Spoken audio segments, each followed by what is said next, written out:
I forgot to put that on. There we are. Hello. Good morning. Almost good afternoon. My name is Seth. I am a teacher at the Maya School in Milano Meravigli, right in the downtown or near Duomo. Um, Welcome to this is your 8 to 10 focus for today. Happy Easter to those of you who have celebrated Easter. Not much different than every other day of quarantine, but nonetheless, here we are. You guys did anything special? How can you do something special for Pasquetta when we just have to stay inside? But nonetheless, maybe you had some special food or I don't know, something like that. I invite you, please, to let me know who you are, where you are watching from, what you're doing, how you're feeling, what you would like to be doing instead of staying inside. Hi, Alessandro from Treviso. Nice to see you. um, a bit more about me. So I'm Seth. I'm from the United States. I'm from Ohio. The nearest big city. I live in a really small town, but I live near Cleveland, Ohio, which is a pretty big city. I think it's bigger than Milan, a little or similar in size to Milan. Um, I studied music at university. I really love music. Probably we'll talk a bit about music today because of our topic. Um, and put that up here because I'm talking about it. Our lesson today is called Childhood. Here it comes. There it is. Okay. One more person. Masha. Hey, from Milan. Nice to see you. And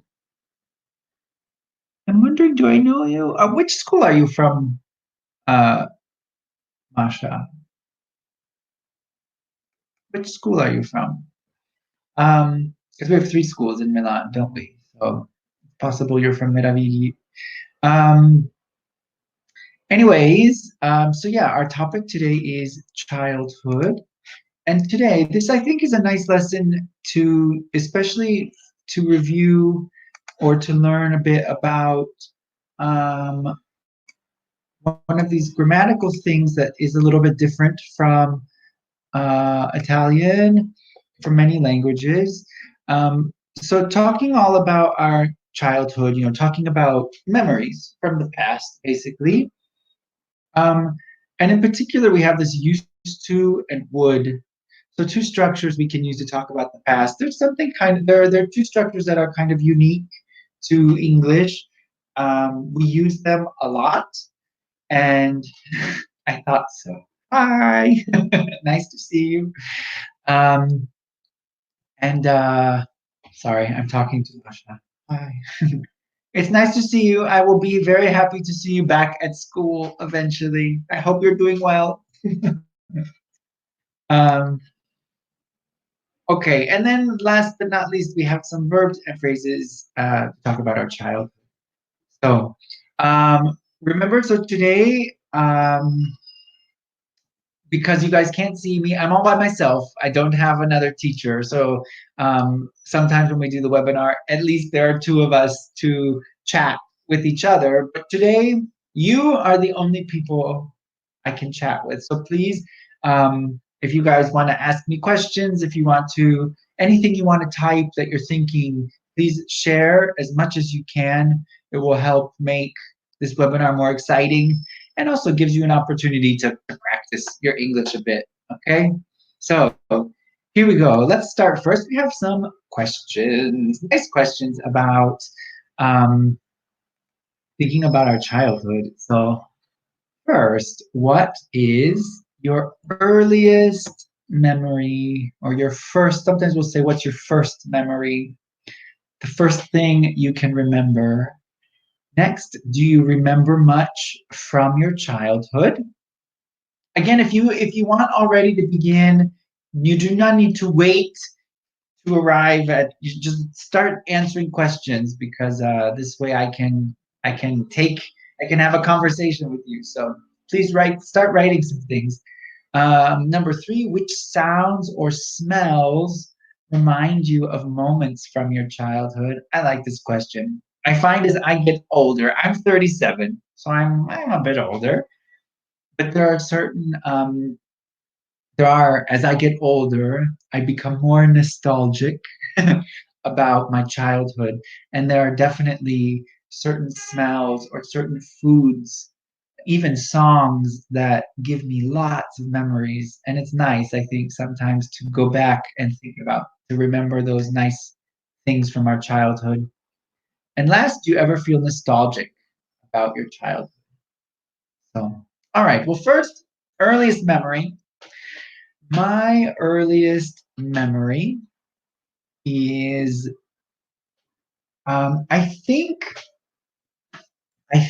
I was um, 3 years old, um, and I was in Florida with my mom and my dad, my grandpa and my grandma, and my sister, and we were at Disney World in Florida.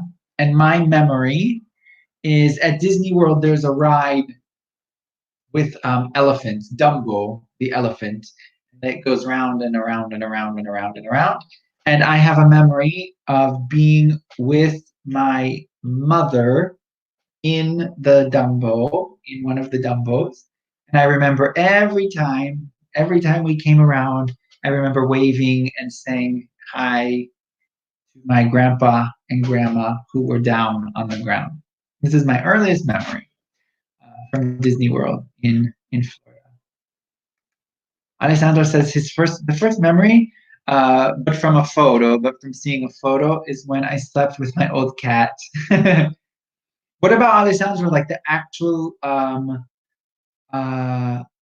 what's the first thing you can remember?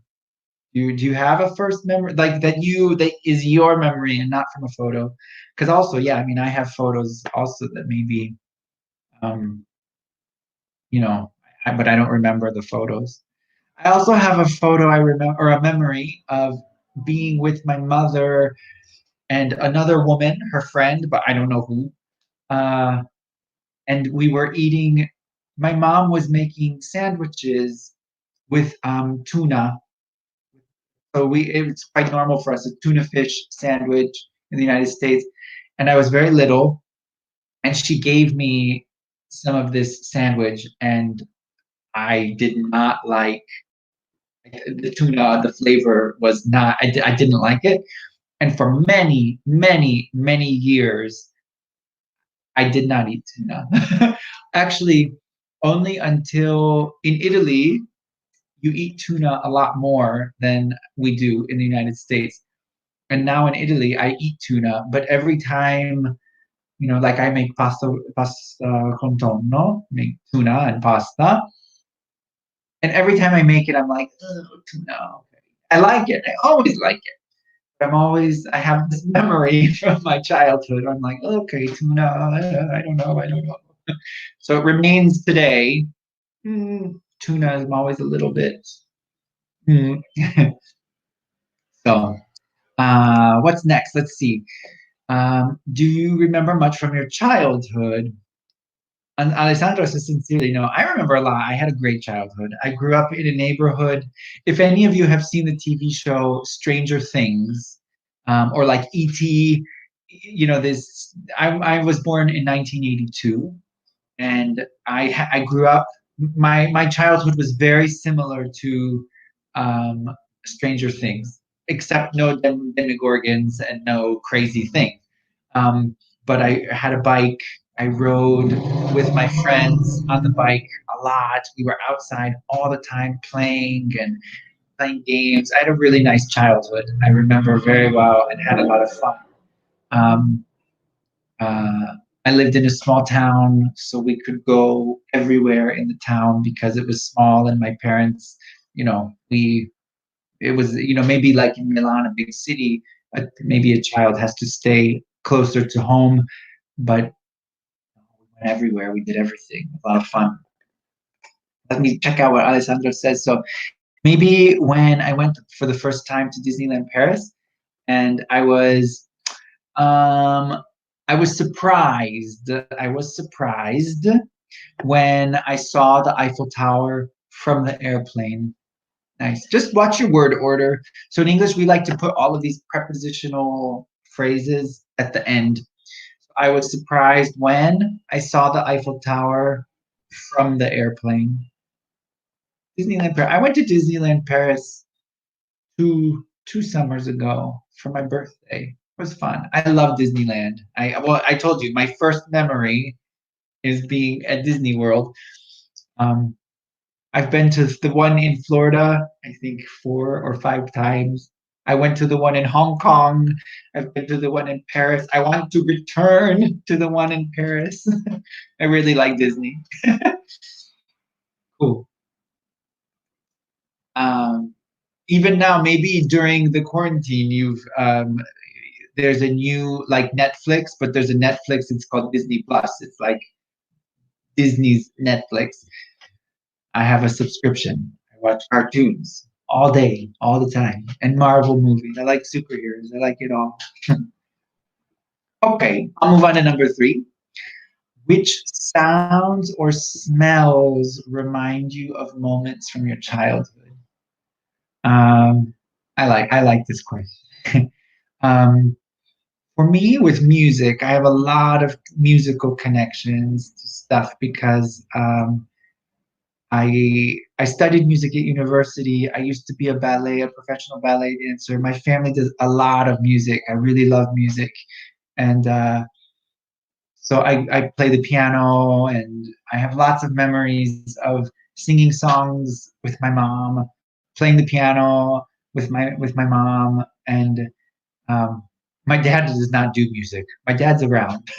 Just all my musical memories tend to be with my mom, but um, so there are particular songs though that I have really strong connection. Um, Sylvia says hi. Hello, Sylvia. Family car trips. Those can be fun.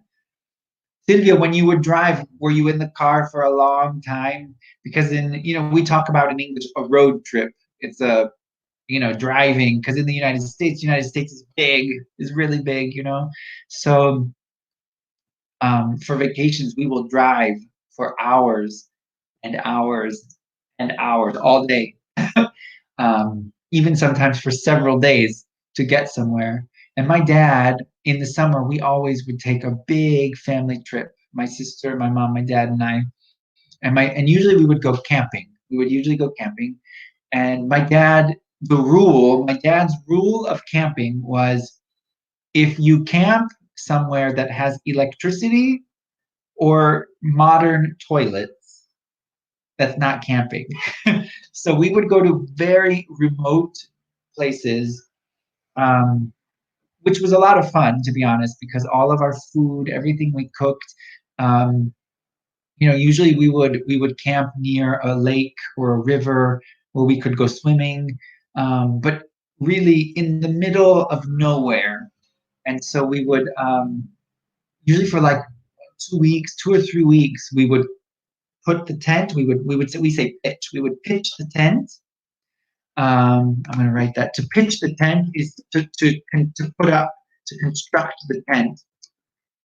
So we would pitch the tent, and for many weeks we lived in the tent.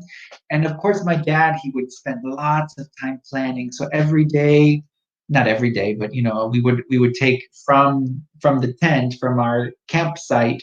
We would maybe drive to another something, a small town to do something, or we would go to some natural place to climb take a walk in the mountains or whatever. But at my dad, we had really nice camping trips. And so to being in the car, I remember one time we drove, oh gosh, we drove into Canada because I'm in the United States, but near Canada. And we drove so far north. We were in the car. I think it took us we were driving basically for 2 days. We woke up in the morning, drove all day, in the night. We stayed in a hotel. The next morning, we woke up and we drove again, north, north, north. Nothing around. There was nothing around us. Kind of cool though. Beautiful. No people. Nothing. My dad looked for this. Alessandro says he loves. All right, it's nice. Good, Alessandro. Today I'll watch some cartoons and I'll think of you. uh, oh, nice. And for number three, when I when I smell when I smell ragu, I remember when my grandma cooked it. Remember a difference. So like this kind of interesting. In Italian, you have one verb, sentire, that in English we have different verbs for everything. So feel, to feel is only tactile. I feel things with my hands. I touch things and I feel them. So we have all these different verbs, right? Um, when I, with my nose, I smell, but in Italian, I sento, right? With my ears, I hear, but still in Italian, sento. In English, we have all, but with our eyes in Italian, you also have different, But so you have to remember that to feel in English, feel is very general, but we have uh, specific verbs: taste, smell, hear, touch. So we have all these different verbs to tell us which part of our body is experiencing something. So for your sentence, Alessandro, it would be better to say, when I smell ragu, I remember my grandmother's. I would remember when my grandma would cook ragu. Nice. It's kind of an interesting thing about English, I guess. Something that with feel, we have all these different words. Let's see. Sylvia says, my parents loved an Italian singer named Riccardo Cocciante. I still remember him. I still remember him, or I still remember it. I still remember the music with nostalgia. Nostalgia. Nostalgia is the noun, and nostalgic is the adjective, right? So I am nostalgic when I think of the music, or the music gives me nostalgia. Nice job, you guys. Great, great job. Are there a particular smell? I think like food smells, like similar to Alessandro with the ragu. Food smells can really transport us to many places, I think. For me, Thanksgiving, I always make Thanksgiving dinner here in Italy, which is a really big American holiday. And turkey, we always eat turkey, and there's very specific foods that we eat on that day, and I prepare them here in Italy. And for me to be doing, I have my friends with me. With Italian friends, so I share my Thanksgiving traditions with them. But while I'm cooking, I smell all of these wonderful foods, and I definitely think I go back to my memories of Thanksgiving with my family in the United States. Um, Last, do you ever feel nostalgic about your childhood? I do, because I think it's usually for me, I think, especially because I live outside of my country. So, there are some things that maybe certain aspects of certain foods, certain smells, certain places, and people that I don't see here very often. So when I do see them, or when I do smell a particular food that maybe it's not so common to smell here, or whatever, or taste or whatever, um, I do become quite nostalgic. I notice that usually on Christmas and Easter, on those days, I become especially nostalgic because in my culture, well, in almost every culture, Christmas and Easter are days when we are with our family, and my family's not here in the United States. So on those days, I find I often become a little, I become especially nostalgic because I am, I call them, but still I want to be with them, and so I think about all of these days. So. Masha has said, my mom, oof, lots of one. That's a good smell. My mom was a pastry chef. Oh, I'm jealous, Masha. She always made cakes at home. And now that when I smell cake, it reminds me of my childhood. Sure, of course, of course. Oh, and that's a wonderful smell, especially pastries. The smell of butter and sugar. Ooh. Near my home here in Milan, just outside the windows here, there's a pastry shop. And sometimes if the wind is blowing in the right way, we get some smell of pastry. And oh my God, I have to be careful. I'll get. Finally, Alessandro says, yes, when I fell asleep on the sofa and poof, I'm waking up. Oh, like as a little kid, we fall asleep and our parents very quietly take us to bed. That's a nice thing. Nice, nice, cool. They're nice memories. You can keep sharing if you guys think of any specific things. I'm going to continue with some of the lesson, but if you have other stories, please, it's fun. Uh, tell us any nice memories from your childhood. It's fun to hear. It's fun to talk about those things. All right. So next, Um, this we can just kind of do together. You guys start maybe just sharing things at home. We need to change the activity a little bit because it doesn't work the same when we do it as a webinar. But basically, here's this question that you can answer. So, what do you think are the most common jobs that kids want to be when they grow up?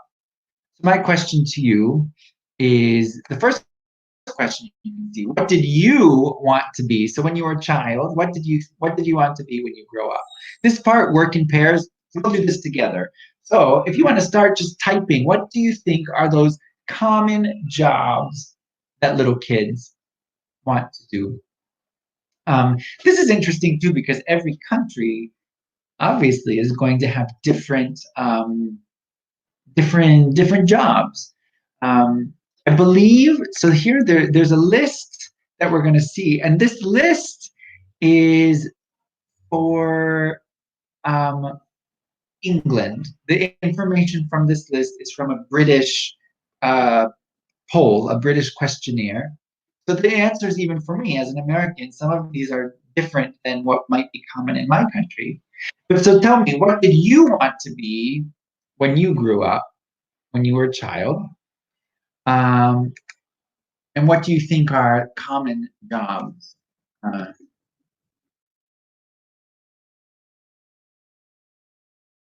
yeah, I'm just writing for you guys so you can see it. Okay, there you go.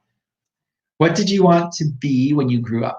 When I was a child, the first thing I wanted to be was a fireman. Very common in my country. Little boys often want to be firemen or policemen, and I wanted to be a fireman. And then actually from first grade, my first year of, no, it was third grade. In third grade, I had to write a little essay for school about what I want to be when I grow up. And in third grade, I wrote that I wanted to be principal of a school, the director of the school. And I think this is because in third grade, my principal at my school was really, really nice. He was a really happy, friendly man. And I think probably as a small child, I thought, oh, I want to be like him. So, fireman, and then I wanted to be a principal. In fifth grade, I changed my idea again, and I wanted to be a musician. That is what I became. So from fifth grade, I stuck. Um, but I did some other things along the way. Yes, astronauts and doctors. Yes. I don't think, Alessandro, I ever wanted to be these two things. Now I want to be an astronaut. I think that would be amazing. now I want to be an astronaut. A doctor I cannot do because, like, the body, I can't handle blood and stuff. No doctor. How about you, though, Alessandro, and some of you, Masha, Silvia? What did you want to be when you grew up? Did you have an idea, or even now? What do you want to be? You can tell me now. Let's check out these answers. So this is again a British questionnaire, but I think some of these are common to everyone. So, answer 10, a singer or musician. That's mine. A writer, also mine, but I want to write music. I do write music actually. I write music now. I don't want to be famous, but I need to write more music. I'm very lazy about my music writing. Bad. An athlete, in Italy, this may be athlete we could replace with footballer and probably move in Italy from the eighth position to the first position. Every little Italian boy seems to want to be a football player. um, Alessandro says, I think being an astronaut is amazing and incredible, but also, yeah, you have to be very smart and you have to study like crazy physics and uh, astronomy, and it's a lot. Sylvia also is a fireman. Yeah. Let's see what's next. A doctor. All right. Good job, Alessandro. You got one of them. Ballerina. Yes, many little girls especially want to be a ballerina. Um, my life as a musician. So when I was around 9 or 10 years old, I decided I wanted to be a musician, but I was from maybe 18, 19 years old until around 21 or 22. I was a ballet dancer. I was a professional ballet dancer in New York City. So I was a ballerino, like Roberto Bolle, except he's really, really good. And I was pretty good. I mean, I wasn't bad. Next, a chef. Ooh, this interests me now because I love cooking, especially Italian food. And I'm getting hungry because lunch is coming. There it is, the firefighter or fireman. Nice. Nice job, Alessandro. You got them all. An astronaut, actor, and actor. I mean, as a ballet dancer, you also are kind of an actor as well, except you're not talking. But um, I enjoy I enjoy theater and being on stage. I like those. Last, a teacher. In many cultures, little children want to be like teachers. And you think of why. The reason is quite simple. It's the same reason that I wanted to be the principal of my school. Because when we're little, think about when you're a small child, you spend a lot of time with your parents, of course, but who else do you spend a lot of time with? With your teacher. Your teacher's like your friend. And so many little children want to be teachers because when you're very small, it's the only other person you know is your teacher. So many people want, a lot of people want. Uh, Tell me again, you guys, what did you want to be? None of you have told me what you wanted to be when you were little. And did you become what you wanted to be? English teaching for me kind of happened not by accident, but I I was a musician. I went to school. I studied. Well, it's a long story, but I'll do it quickly. I I began playing piano when I was 5. So music was always part of my life. And when I was 10, I began to dance. I began taking ballet classes, and I really liked dancing. And when I was in a professional ballet school, so preparing dancing a lot, and after high school, I I danced as a job. I became a professional dancer, ballet dancer. and I danced for a few years. But my body started, ballet is very difficult on the body. It's very hard, it's very demanding. And I started having some trouble, some problems with my hips, right? So like my midsection, my hips and my back. And so I decided, because my doctor said, you're very young, because I was 20 at this time, 21. And my doctor said, you're very young, and these problems, if you injure yourself, could be very bad for the rest of your life. And so I decided it was better to stop before I had a very big injury. So I stopped dancing, and then I went to university and studied music. And I studied the pipe organ, different instruments. The pipe organ is the big instrument in a church, especially in churches. And so I studied pipe organ, and then I worked for a while, almost 10 years, as a musician in a church. Because in my country, to be an organist is a full-time job. In Italy, it's not. And then I left that and went back to school because I studied to be a priest. Because a priest was also something from the time I was a little child. I thought about being a priest. So I went to seminary for 3 years and decided not to become a priest. That's a big decision, a very important decision. But I did 3 years of study in philosophy and theology. Then when I left that, I decided to not be a priest. My life kind of was starting over again. It was a very exciting time in my life. And I became an English teacher. And it's interesting because inside of music teaching, or inside of teaching, when you teach, like right now, kind of acting a little. There's a lot of theater involved in teaching. You have to be very animated. So there's a creative side to teaching that fits very well with music. I also like languages a lot, and so I do enjoy teaching a lot. There's my story. So all of the things I wanted to be, the principal, which is basically the teacher, musician, um, I put them all together in teaching. So Alessandro says, now I'm 19. In 20 years, I'd like to be a hotel, because you have to work probably in a hotel for a while, right? You need to grow with the grow inside of that career to become a hotel director. Nice. Very cool. Alessandro also says, but when I went to elementary school, my dream was to become a chef. Nice. Mhm.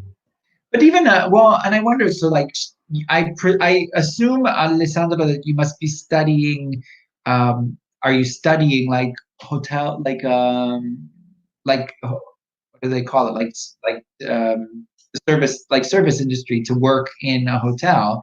So to see from the chef to the hotel director, this is sort of a evolution process. Much as I wanted to be nice, I wanted to be president and make my best friend my assistant. That's a really cute idea, though. When we're little, it's true. We want to do these things. Thank God I didn't. I don't think I want. It's too stressful. To be a president, to run. Even for me, like Alessandro says, he wants to be a hotel director.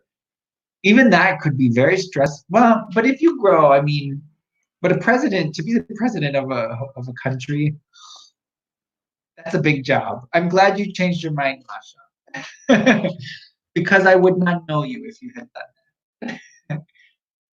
Okay, we're gonna keep going, you guys. So a little bit vocab. These are kind of fun things. Okay, so our instructions say match the phrases on the left to their meanings.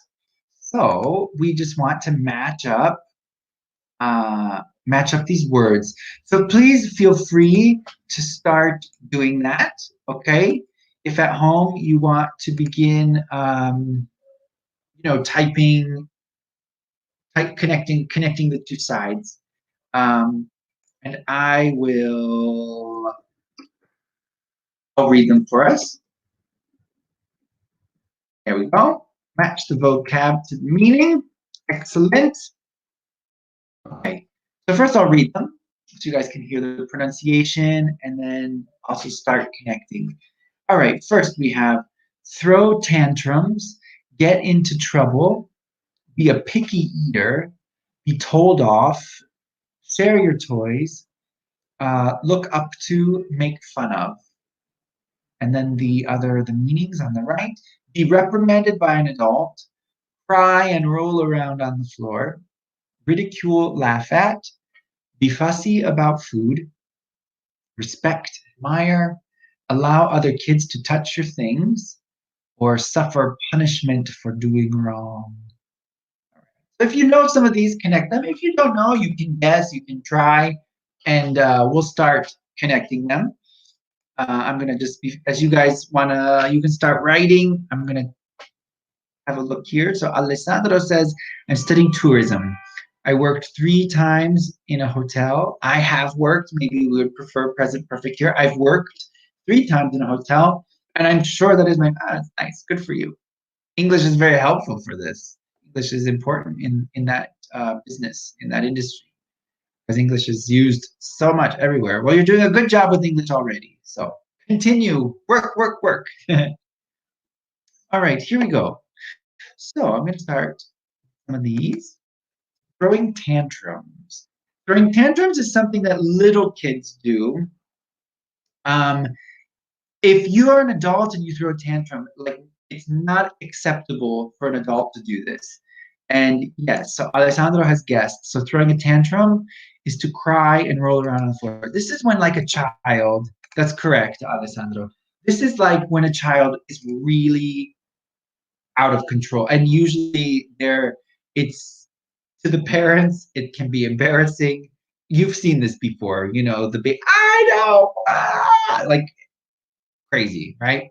Um, it's you often if when children are tired, if they're too tired, they start to throw tantrums.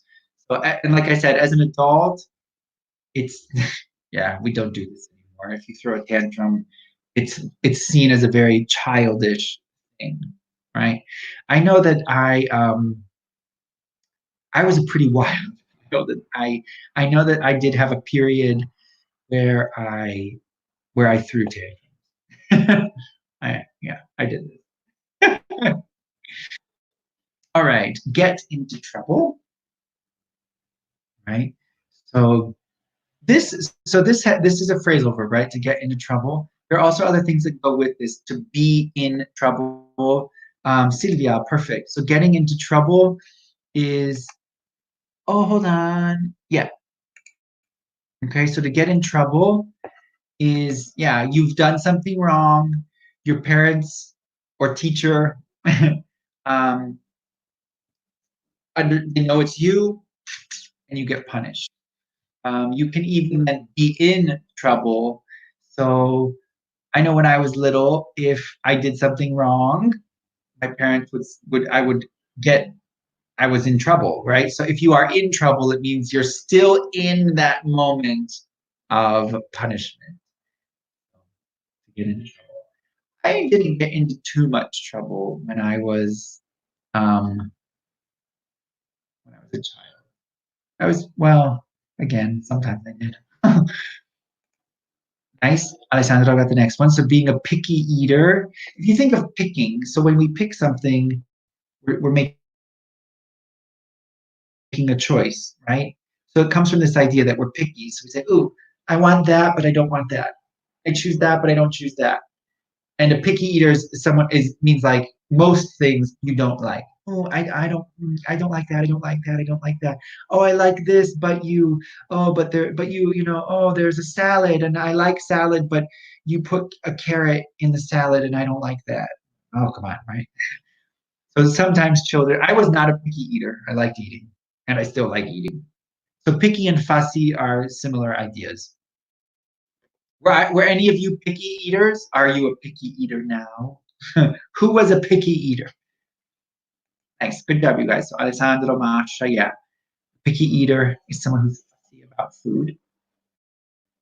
Um, Silvia has answered the next one for us. So to be told off, this is quite colloquial. Um, is yeah. And this, just to give you the context of being told off, um, so if you get in trouble and your parents yell at you, probably you're upset, right? Because especially think if you're a teenager, right? You're a teenager and your parents have said you can't do this. You're angry, and then you go to your friends and you say, "Oh, my parents told me off," right? So we don't say it. We wouldn't say it to someone. You wouldn't say to your mom and dad, "Don't tell me off," because they would say, "Excuse me, I am your mother. I am your father. I can do that." But to be told off is when someone yells at you, and then you maybe are complaining about that. Else. Share your toys. Yeah, when we're little, we have to learn how to share, right? Giving things to other people. And then, yeah, looking up to someone. Good job, Masha. To look up to someone is to respect or to admire them. And often when we're little, well, at any time, even probably now, there are some people that you look up to, that you respect. And last, to make fun of someone, especially children will do this, right? Like making fun, right? Um, Little kids do that a lot. Making fun is not always super negative. As adults, sometimes with our friends, we make fun of our friends, but in an adult way, it can be okay. So it's not always for children. It has a more negative. It's hurtful. Little children can be quite mean to each other when they make fun of each other. But as adults, we also make fun of each other, but it's more sort of friendly making fun of when we make fun of our friends. So nice. I want to jump forward to one thing. Yeah, this part right here, okay? Because this is a interesting sort of grammatical idea that we have in English that in Italian and lots of languages we don't have. So maybe you've already seen this lesson. It's in level 9. If you've done level 9, we talk about used to and would. If you don't know this yet, just pay attention today. You'll be learning it at some point. It's an interesting thing in English. So we have these two structures, used to and would. They have very similar functions. So it says here we can use used to in the past to talk about something that was true, but it isn't true anymore. So like here, this girl maybe is saying, I used to be blonde, now I'm a redhead, right? So she changed the color of her hair. If we think about today, some of the things I've told you about the different, when I was a child, I used to want to be a um, a fireman. I used to be a dancer. So this used to is interesting because inside of it is the idea that now it's different, right? I used to live in the United States. Now I live in Italy. I used to live in China. Now I live in Italy. So when there's been a change, we can use used to. We use it for a lot of things. In this, it doesn't have to even, well, the important part too with used to is that there's repetition also. Okay? If something happened one time, we just use the past simple. Alessandro went to Disneyland. He went one time. Done. I went to Disneyland. But near my house, where I grew up, there is an amusement park, a Luna Park. And when I was little, I used to go there all the time. There's repetition. I used to go there, especially in the summer. I used to go almost every day. So I can say used to because there was repetition. But now, obviously, I'm in Italy, so this park is in the United States. I cannot go anymore. It's different than used to. Another thing from a grammatical perspective is used to we can use with every single verb. every single verb can function with used to. A bit more, right? So we can use used to or would in the past to talk about habitual actions. So used to has this one part of used to is to show that there's a change, especially in like this example with her hair. I used to be blonde, now I'm a redhead. If we're kind of just talking in general about the past, we can use both. I used to go to an open air cinema with my boyfriend. We would cuddle and eat popcorn.